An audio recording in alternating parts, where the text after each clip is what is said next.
ਪੀਸੀ ਮੁਖੀ ਹਰਜਿੰਦਰ ਸਿੰਘ ਧਾਮੀ ਦੇ ਵੱਲੋਂ ਇੱਕ ਵੱਡਾ ਬਿਆਨ ਦਿੱਤਾ ਗਿਆ। ਪਤਿਤ ਸਿੱਖਾਂ ਨੂੰ ਸਰੂਪਾ ਦੇਣ ਦੇ ਮਾਮਲੇ ਦੇ ਵਿੱਚ ਪਤਿਤ ਸਿੱਖਾਂ ਦੇ ਉੱਤੇ ਐਸਜੀਪੀਸੀ ਫੈਸਲਾ 26 ਤਰੀਕ ਨੂੰ ਲੈਣ ਜਾ ਰਹੀ ਹੈ। ਜਦੋਂ 26 ਤਰੀਕ ਨੂੰ ਮੀਟਿੰਗ ਹੋਏਗੀ, ਪਤਿਤ ਸਿੱਖਾਂ ਨੂੰ ਸਰੂਪਾ ਦੇਣ ਦੇ ਉੱਤੇ ਵਿਚਾਰ ਕੀਤਾ ਜਾਣਾ ਹੈ। 26 ਤਰੀਕ ਦੀ ਮੀਟਿੰਗ ਦੇ ਵਿੱਚ ਵਿਚਾਰ ਕਰਾਂਗੇ। ਐਸਜੀਪੀਸੀ ਦੇ ਪ੍ਰਧਾਨ ਦੇ ਵੱਲੋਂ ਇਹ ਜ਼ਿਕਰ ਕੀਤਾ ਗਿਆ ਹੈ।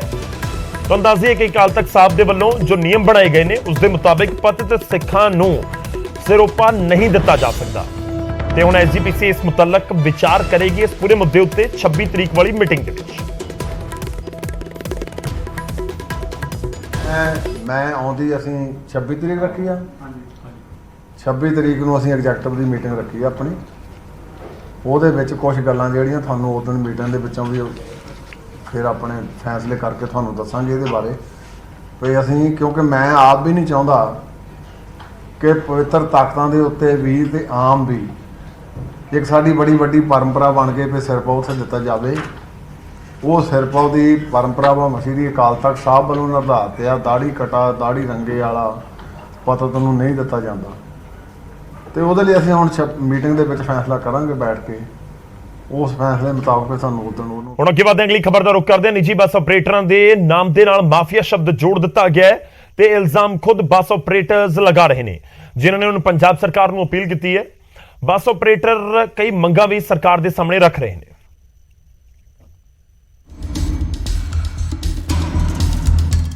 ਪੰਜਾਬ ਦੇ ਨਿੱਜੀ ਬੱਸ ਮਾਲਕ ਦੁਖੀ ਨੇ। ਮਾਮਲਾ ਟੈਕਸ ਟੁੱਟਣ ਦਾ ਵੀ ਹੈ ਅਤੇ ਆਪਣੇ ਨਾਮ ਨਾਲ ਜੁੜੇ ਮਾਫੀਆ ਸ਼ਬਦ ਦਾ ਵੀ।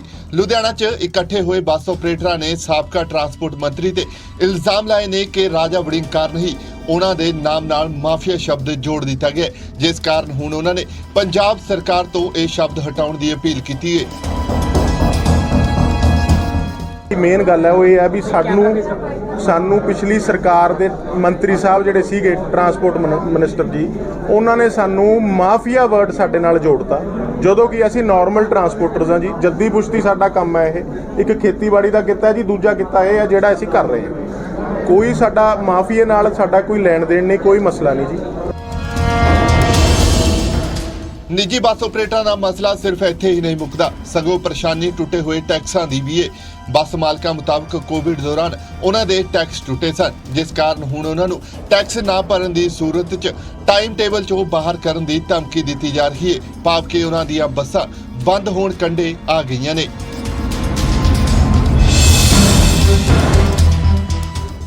ਜਿਹੜਾ ਸਾਡਾ ਇਸ ਸਾਰੇ ਪ੍ਰੋਬਲਮਸ ਕਰਕੇ ਸਾਡਾ ਟੈਕਸ ਟੁੱਟ ਗਿਆ ਜੀ। ਅਸੀਂ ਕੁਝ ਆਪਰੇਟਰਸ ਟੈਕਸ ਡਿਫਾਲਟਰ ਹੋ ਗਏ, ਕੁਝ ਨੇ ਅਸੀਂ ਕਲੀਅਰ ਵੀ ਕਰਤੇ ਜੀ। ਵੀ ਉਹ ਜਿਹੜਾ ਹੁਣ ਸਾਨੂੰ ਧਮਕੀ ਦਿੱਤੀ ਜਾ ਰਹੀ ਆ, ਜਿਹੜਾ ਕਿ ਕੋਈ ਵੀ ਟਾਈਮ ਟੇਬਲ ਬਣਦਾ ਜੀ ਮੋਟਰ ਵਹੀਕਲ ਐਕਟ ਦੇ ਤਹਿਤ ਬਣਦਾ ਜੀ। ਮੋਟਰ ਵਹੀਕਲ ਐਕਟ ਦੇ ਤਹਿਤ ਕਿਤੇ ਵੀ ਇਹ ਨਹੀਂ ਲਿਖਿਆ ਹੋਇਆ ਕਿ ਜਦੋਂ time table joint time table frame ਆਉਣਾ ਉਹਦੇ ਵਿੱਚ ਤੁਹਾਨੂੰ ਟੈਕਸ ਕਲੀਅਰੈਂਸ ਦੀ ਜ਼ਰੂਰਤ ਆ। ਬਟ ਸਾਡੇ ਤੇ ਇਹ ਦਬਾਅ ਪਾਇਆ ਜਾ ਰਿਹਾ ਗਵਰਨਮੈਂਟ ਵੱਲੋਂ ਵੀ ਟੈਕਸ ਕਲੀਅਰੈਂਸ ਹੋਊਗਾ ਤਾਂ ਤੁਹਾਡੀ ਸਰਵਿਸ ਟਾਈਮ ਟੇਬਲ ਦੇ ਵਿੱਚ ਰਹੂਗੀ, ਨਹੀਂ ਅਸੀਂ ਬਾਹਰ ਕੱਢ ਦਿਆਂਗੇ। ਹਾਲਾਂਕਿ ਬੱਸ ਮਾਲਕਾਂ ਨੇ ਕਿਹਾ ਹੈ ਕਿ ਟਰਾਂਸਪੋਰਟ ਮੰਤਰੀ ਵੱਲੋਂ ਉਹਨਾਂ ਦੀਆਂ ਮੰਗਾਂ ਬੇਹੱਦ ਸੰਜੀਦਗੀ ਨਾਲ ਸੁਣੀਆਂ ਗਈਆਂ ਨੇ, ਪਰ ਟਰਾਂਸਪੋਰਟ ਵਿਭਾਗ ਦੇ ਕੁਝ ਅਫਸਰ ਉਹਨਾਂ ਨੂੰ ਲਗਾਤਾਰ ਧਮਕਾ ਰਹੇ ਨੇ। ਫਿਲਹਾਲ ਇਸ ਪੂਰੇ ਮਾਮਲੇ 'ਚ ਟਰਾਂਸਪੋਰਟ ਮੰਤਰੀ ਲਾਲਜੀਤ ਭੁੱਲਰ ਦਾ ਕੋਈ ਵੀ ਬਿਆਨ ਸਾਹਮਣੇ ਨਹੀਂ ਆਇਆ ਹੈ। ਲੁਧਿਆਣਾ ਤੋਂ ਰੋਹਿਤ ਗੌਰ, ਨਿਊਜ਼ 18 ਪੰਜਾਬ।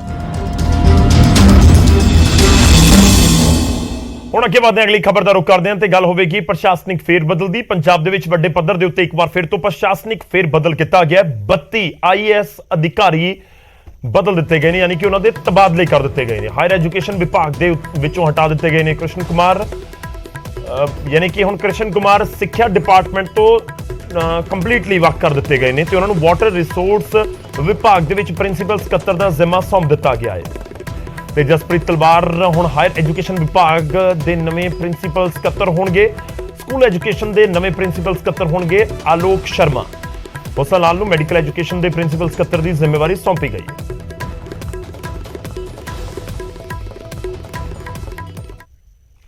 ਉਧਰ ਸੂਬੇ ਭਰ ਦੇ ਵਿੱਚ ਇਸ ਵੇਲੇ ਕਣਕ ਦੀ ਸਰਕਾਰੀ ਖਰੀਦ ਚੱਲ ਰਹੀ ਹੈ, ਪਰ ਖੰਨਾ ਦੀ ਦਾਣਾ ਮੰਡੀ ਦੇ ਵਿੱਚ ਕਣਕ ਵੇਚਣ ਆਏ ਕਿਸਾਨ ਕਾਫੀ ਪਰੇਸ਼ਾਨ ਨੇ। ਕਿਸਾਨਾਂ ਦਾ ਕਹਿਣਾ ਹੈ ਕਿ ਇੱਥੇ ਨਿੱਜੀ ਵਪਾਰੀ ਸਰਕਾਰੀ ਏਜੰਸੀਆਂ ਦੇ ਨਾਲੋਂ 3 ਗੁਣਾ ਵੱਧ ਖਰੀਦ ਕਰ ਰਹੇ ਨੇ। ਸਰਕਾਰੀ ਖਰੀਦ ਨਹੀਂ ਹੋਣ ਤੇ ਕਿਸਾਨਾਂ ਨੇ ਅਧਿਕਾਰੀਆਂ ਤੇ ਮਿਲੀਭੁਗਤ ਹੋਣ ਦੇ ਵੀ ਇਲਜ਼ਾਮ ਲਗਾਏ। ਹੁਣ ਖੰਨਾ ਮੰਡੀ ਦੇ ਵਿੱਚ 3,18,000 ਕੁਇੰਟਲ ਕਣਕ ਦੀ ਆਮਦ ਹੁਣ ਤੱਕ ਹੋ ਚੁੱਕੀ ਹੈ।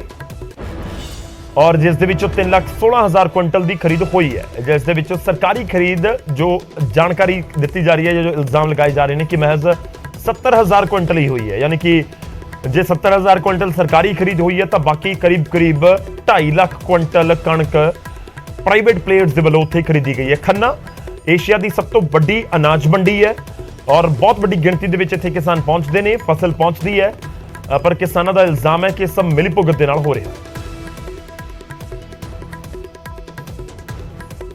ਆਪਦੇ ਵਿੱਚ ਜਿਹੜੀ ਪਰਚੇਜ਼ ਕਰਨ ਐਕਸਪੋਰਟਰ ਨਹੀਂ ਆ ਰਿਹਾ, ਉਹਦੇ ਇੱਕ ਦੋ ਰੀਜ਼ਨ ਨੇ। ਕਿਉਂਕਿ ਜਿਹੜੇ ਸਾਡੇ ਪੰਜਾਬ ਦੇ ਨਾਲ ਲੱਗਦੀਆਂ ਸਟੇਟਾਂ ਨੇ, ਉਹਨਾਂ ਸਟੇਟਾਂ ਦੇ ਵਿੱਚ ਜਿਹੜਾ ਸਾਰੀ ਮਾਰਕੀਟ ਫੀਸ ਤੇ ਆਰਡੀਐਫ ਆ ਉਹ 1% ਹੈ। ਸੋ ਪੰਜਾਬ ਦੇ ਵਿੱਚ ਜਿਹੜਾ ਮਾਰਕੀਟ ਫੀਸ ਤੇ ਆਰਡੀਐਫ 3% ਆ। ਸੋ ਵਪਾਰੀ ਇਸ ਕਰਕੇ ਨਹੀਂ ਆਉਂਦਾ, ਉਹਨੂੰ ਜਿਹੜੀ ਕਣਕ ਆ ਦੂਜੀਆਂ ਸਟੇਟਾਂ ਦੇ ਵਿੱਚ ਉਹਨੂੰ ਖਰਚਾ ਘੱਟ ਪੈਂਦਾ, ਉਹਨੂੰ ਸਸਤੀ ਪੈਂਦੀ ਆ। ਸੋ ਇਹਦੇ ਵਿੱਚ ਇਸ ਕਰਕੇ ਹੀ ਪੰਜਾਬ ਦੇ ਵੱਲ ਵਪਾਰੀ ਘੱਟ ਧਿਆਨ ਦਿੰਦਾ। ਸੋ ਇਹਦੇ ਲਈ ਅਸੀਂ ਬੇਨਤੀ ਵੀ ਕਰਦੇ ਹਾਂ ਸਟੇਟ ਸਰਕਾਰ ਨੂੰ ਵੀ ਬਿਲਕੁਲ ਜਿਹੜਾ ਆਪਣਾ ਆਰਡੀਐਫ ਔਰ ਮਾਰਕੀਟ ਫੀਸ ਹੈ ਉਹ ਨਾਲ ਲੱਗਦੀਆਂ ਸਟੇਟਾਂ ਦੇ ਕੰਪੈਰੀਜ਼ਨ ਰੱਖਣੀ ਚਾਹੀਦੀ ਆ। ਨੁਕਸਾਨ ਤਾਂ ਜੋ ਮੌਸਮ ਨੇ ਕਰਤਾ ਵੱਖਰਾ, ਝਾੜ ਘਟ ਗਿਆ ਤੇ ਤੁਸੀਂ ਲਾ ਲਓ ਵੀ 20-22 ਕੁਇੰਟਲ ਵਾਲੀ ਕਣਕ ਸਾਰੀ 15, 14, 16 ਤੱਕ ਰਹਿ ਗਈ। ਤੇ ਹੁਣ ਪਿੰਡ 'ਚ ਇੱਕੋ ਤਾਂ 73 ਦਾ ਤਬਕਾ ਨਹੀਂ, ਕਿਤੇ ਰਵੇਸਰ ਵੀ ਹੈ, ਰਵੇਸਰ ਦਾ 10 ਕੁਇੰਟਲ ਹੀ ਝਾੜ ਰਹਿ ਗਿਆ। ਬਹੁਤ ਜ਼ਿਆਦਾ ਫਰਕ ਪੈ ਗਿਆ। ਜੇ ਇਹਨੂੰ ਮੰਨੀਏ ਵੀ ਲਾਹੇਵੰਦ ਧੰਦਾ ਨਹੀਂ ਰਿਹਾ, ਇਹ ਤਾਂ ਹੁਣ ਜਿੰਨੀ ਇਹਦਾ ਖਰਚਾ ਹੈ ਉਹੀ ਪੂਰਾ ਕਰੇਗੀ ਕਣਕ। ਫਸਲ ਤਾਂ ਹਾਲਤੀ ਹੈ ਜੀ ਬਹੁਤ ਜ਼ਿਆਦਾ। ਕਿੰਨਾ ਕੁ ਨੁਕਸਾਨ ਹੋਇਆ? ਅੱਧੋ ਅੱਧ ਹੋ ਗਿਆ ਜੀ। ਕਿੰਨੇ ਨਿਕਲਿਆ ਝਾੜ ਜੀ ਇਸ ਵਾਰ? 10-12 ਦਾ ਮਸੀਂ ਆਉਂਦਾ ਜੀ। ਟਮਾਟਰ ਦੀ ਮਸਾਂ ਹੀ ਨਿਕਲ ਰਹੀ ਆ, ਜਿਹਦੇ ਵਿੱਚ ਸਾਨੂੰ ਬਹੁਤ ਹੀ ਨੁਕਸਾਨ ਹੋ ਰਿਹਾ ਤੇ ਸਾਨੂੰ ਵਪਾਰੀ ਆ ਰਹੇ ਬਾਹਰੋਂ ਪਰਚੇਜ਼ ਕਰਨ ਨੂੰ? ਬਾਹਰੋਂ ਇੱਥੇ ਕੋਈ ਵਪਾਰੀ ਨਹੀਂ ਆ ਰਿਹਾ ਜੀ। ਇਹ ਵੀ ਤੁਹਾਨੂੰ ਦੱਸ ਦਈਏ ਕਿ ਇੱਕ ਪਾਸੇ ਤਾਂ ਕਿਸਾਨਾਂ ਦੀ ਪਰੇਸ਼ਾਨੀ ਆ ਔਰ ਸਰਕਾਰ ਤੱਕ ਪਹੁੰਚਾਉਣ ਦੀ ਕੋਸ਼ਿਸ਼ ਹੈ ਤੇ ਸਭ ਦੇ ਵਿਚਾਲੇ ਇੱਕ ਐਤਵਾਰ ਨੂੰ ਮੀਟਿੰਗ ਹੋਣ ਜਾ ਰਹੀ ਹੈ। ਮੁੱਖ ਮੰਤਰੀ ਭਗਵੰਤ ਮਾਨ ਦੇ ਨਾਲ ਸੂਬੇ ਦੀਆਂ 23 ਜਥੇਬੰਦੀਆਂ ਦੇ ਨੁਮਾਇੰਦੇ ਮਿਲਣਗੇ, ਜਿਹੜੀਆਂ ਉਹਨਾਂ ਦੀਆਂ ਦਿੱਕਤਾਂ ਨੇ ਤੇ ਜੋ ਪੈਂਡਿੰਗ ਮੰਗਾਂ ਨੇ ਉਸ ਨੂੰ ਲੈ ਕੇ ਵਿਚਾਰਾਂ ਹੋਣਗੀਆਂ। ਇਹ ਪੰਜਾਬ ਭਵਨ ਚੰਡੀਗੜ੍ਹ ਦੇ ਵਿੱਚ ਬੈਠਕ ਹੋਣੀ ਹੈ। ਹੁਣ ਅਗਲੀ ਖਬਰ ਦਾ ਰੁਖ ਕਰਦੇ ਹਾਂ। ਖਬਰ ਜਲੰਧਰ ਤੋਂ ਹੈ। ਜਲੰਧਰ ਦੇ ਵਿੱਚ ਨੌਜਵਾਨਾਂ ਨੇ ਇਮੀਗ੍ਰੇਸ਼ਨ ਦੀ ਕੰਪਨੀ ਦੇ ਬਾਹਰ ਜ਼ਬਰਦਸਤ ਹੰਗਾਮਾ ਕੀਤਾ। ਕੰਪਨੀ ਦੇ ਉੱਤੇ ਧੋਖਾ ਦੇਣ ਦੇ ਇਲਜ਼ਾਮ ਲਗਾਏ। ਪੀੜਤਾ ਮੁਤਾਬਕ ਉਹਨਾਂ ਨੇ ਡੀਸੀ ਦਫ਼ਤਰ ਦੇ ਵਿੱਚ ਵੀ ਸ਼ਿਕਾਇਤ ਕੀਤੀ ਹੈ। ਇਸ ਦੇ ਬਾਵਜੂਦ ਕੰਪਨੀ ਨੇ ਉਹਨਾਂ ਨੂੰ ਸਿਰਫ ਲਾਰੇ ਹੀ ਦਿੱਤੇ। ਪਿਰਾਮਿਡ ਏਜੰਟ ਮੁਰਦਾਬਾਦ, ਪਿਰਾਮਿਡ ਏਜੰਟ ਮੁਰਦਾਬਾਦ।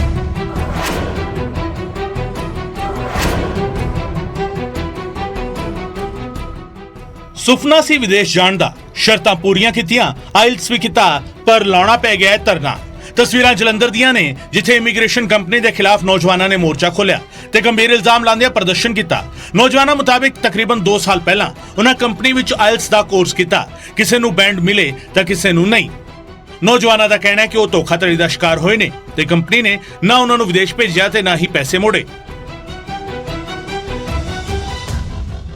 ਏਜੰਟਾਂ ਨੂੰ ਇਹ ਜ਼ਿਆਦਾ ਕਮਿਸ਼ਨ ਦੇ ਰਹੀ ਸੀ, ਇਸ ਲਈ ਜਿਹੜੇ 100 ਸੀਟਾਂ ਵਾਲੇ ਕੋਲੇ ਸੀ ਏਜੰਟਾਂ ਨੇ ਉਹਦੇ ਵਿੱਚ 600 ਬੱਚਾ ਜਮ੍ਹਾਂ ਕਰਵਾਇਆ ਤੇ ਇਹਦੇ ਕਰਕੇ ਓਵਰ ਐਡਮਿਸ਼ਨ ਕਰਵਾਈ ਤੇ ਦਸੰਬਰ 2020 ਵਿੱਚ IRCC ਜਿਹੜੀ ਕੈਨੇਡਾ ਦੀ ਇੱਕ ਆਰਗੇਨਾਈਜੇਸ਼ਨ ਹੈ ਜਿਹੜੀ ਵੀਜ਼ਾ ਗਰੰਟਡ ਕਰਦੀ, ਉਹਨਾਂ ਨੇ ਇਹਨਾਂ ਕੋਲੇਜਾਂ ਤੇ ਇਨਕੁਆਇਰੀ ਸ਼ੁਰੂ ਕਰਤੀ। ਜਿਸ ਕਰਕੇ ਜਿਸ ਦੇ ਸਿਸਟਮ ਬੱਚੇ ਬਣ ਗਏ। ਜਿਹੜਾ ਰਿਜ਼ਲਟ ਸਾਨੂੰ 30 ਦਿਨਾਂ ਵਿੱਚ ਆਉਣਾ ਚਾਹੀਦਾ ਸੀ, ਉਹ ਇਸ ਇਨਕੁਆਇਰੀ ਕਰਕੇ ਏਜੰਟਾਂ ਦੀ ਗਲਤੀ ਕਰਕੇ 1 ਸਾਲ ਬਾਅਦ ਆਇਆ। ਨੌਜਵਾਨਾਂ ਦੇ ਮੁਤਾਬਿਕ ਉਹਨਾਂ ਨੇ ਪੈਸੇ ਵਾਪਸ ਲੈਣ ਦੇ ਲਈ ਕਈ ਚੱਕਰ ਲਾਏ, ਇੱਕ ਤੋਂ ਬਾਅਦ ਇੱਕ ਕਈ ਗੇੜੇ ਮਾਰੇ, ਪਰ ਪੈਸੇ ਨਹੀਂ ਮਿਲੇ। ਜਿਸ ਤੋਂ ਬਾਅਦ ਪੀੜਤ ਨੇ ਡੀਸੀ ਦਫ਼ਤਰ ਦੇ ਵਿੱਚ ਸ਼ਿਕਾਇਤ ਕੀਤੀ ਤੇ ਡੀਸੀ ਨੇ ਵੀ ਕੰਪਨੀ ਨੂੰ ਪੈਸੇ ਦੇਣ ਲਈ ਕਿਹਾ, ਪਰ ਇਸ ਦੇ ਬਾਵਜੂਦ ਵੀ ਪੀੜਤਾਂ ਨੂੰ ਕੰਪਨੀ ਤੋਂ ਮਿਲਿਆ ਤਾਂ ਸਿਰਫ ਲਾਰਾ। ਅਸੀਂ ਇਹਨਾਂ ਨੂੰ ਕਿਹਾ ਸਾਡਾ ਰੀਫੰਡ ਨਹੀਂ ਆ ਰਿਹਾ, ਸਾਨੂੰ ਸਾਡੇ ਰੀਫੰਡ ਦਾ ਕੁਝ ਕਰਕੇ ਦਿਓ। ਇਹ ਕਹਿੰਦੇ ਨਹੀਂ ਰੀਫੰਡ ਆਊਗਾ, ਜੇ ਤੁਹਾਡਾ ਥੋੜੇ ਦਿਨਾਂ 'ਚ ਰੀਫੰਡ ਨਹੀਂ ਹੋਊਗਾ, 45 ਡੇਜ਼ ਦਾ ਟਾਈਮ ਪੀਰੀਅਡ ਸੀ, ਅਗਸਤ 'ਚ ਮੇਰਾ ਰਿਫਿਊਜ਼ ਆਇਆ, ਜੇ ਤੁਹਾਡਾ ਥੋੜੇ ਦਿਨਾਂ ਵਿੱਚ ਰੀਫੰਡ ਨਹੀਂ ਆਇਆ ਤਾਂ ਅਸੀਂ ਤੁਹਾਨੂੰ ਆਪਣੇ ਅਕਾਊਂਟਸ ਵਿੱਚੋਂ ਪੈਸੇ ਪਵਾ ਕੇ ਦੇਵਾਂਗੇ। ਜਦ ਕਿ ਹੁਣ ਇਹ ਇਸ ਗੱਲ ਤੋਂ ਵੀ ਮੁੱਕਰ ਰਿਹਾ ਤੇ ਕਹਿ ਰਿਹਾ ਤੁਸੀਂ ਡੀਸੀ ਕੋਲ ਗਏ ਆ, ਹੁਣ ਜੋ ਡੀਸੀ ਕਹੂਗਾ ਅਸੀਂ ਉਹੀ ਕਰਾਂਗੇ। ਕੰਪਨੀ ਦੇ ਬਾਹਰ ਹੰਗਾਮੇ ਦੀ ਸੂਚਨਾ ਪੁਲਿਸ ਨੂੰ ਵੀ ਮਿਲੀ। ਮੌਕੇ ਤੇ ਪਹੁੰਚੀ ਪੁਲਿਸ ਨੇ ਕੀ ਕਿਹਾ, ਇਹ ਵੀ ਸੁਣਦੇ ਆ। ਕੰਪਲੇਂਟ ਦਿੱਤੀ, ਉੱਥੇ ਤੁਸੀਂ ਜਾ ਕੇ ਆਪਣੀ ਕੰਪਲੇਂਟ ਬਾਰੇ ਪਤਾ ਕਰੋ ਕਿ ਤੁਹਾਡੀ ਕੰਪਲੇਂਟ ਤੇ ਕੀ ਹੋਇਆ। ਪੂਰਾ ਮਾਮਲਾ ਹੈ ਕਿ ਪੈਸੇ ਲੈਣ ਦੇਣ ਦਾ ਜਾਂ ਬਾਹਰ ਵਿਦੇਸ਼ ਭੇਜਣ ਦਾ ਮਾਮਲਾ? ਜਿੱਥੇ ਕੰਪਲੇਂਟ ਦਿੱਤੀ ਉਹ ਦੱਸਣਗੇ ਕੋਈ ਪੈਸੇ ਹੁਣ ਆਪਣੇ ਵੱਲੋਂ ਕੋਈ ਕਾਰਵਾਈ ਵਗੈਰਾ ਕੀਤੀ ਜਾ ਰਹੀ ਹੈ? ਜਿੱਥੇ ਕੰਪਲੇਂਟ ਦਿੱਤੀ ਉਹ ਤੋਂ ਪੁੱਛਦੇ ਕੀ ਕਰ ਰਹੀ ਹੈ। ਖੈਰ ਅਸਲ ਮਾਮਲਾ ਹੈ ਕਿ ਇਹ ਤਾਂ ਪੁਲਿਸ ਦੀ ਜਾਂਚ ਤੋਂ ਬਾਅਦ ਹੀ ਸਾਹਮਣੇ ਆਵੇਗਾ, ਪਰ ਨੌਜਵਾਨਾਂ ਨੇ ਕੰਪਨੀ ਤੇ ਗੰਭੀਰ ਇਲਜ਼ਾਮ ਲਗਾਏ ਨੇ ਤੇ ਇਨਸਾਫ ਦੀ ਮੰਗ ਕੀਤੀ ਹੈ। ਜਲੰਧਰ ਤੋਂ ਸੁਰਿੰਦਰ ਕੰਬੋਜ, ਨਿਊਜ਼ 18 ਪੰਜਾਬ।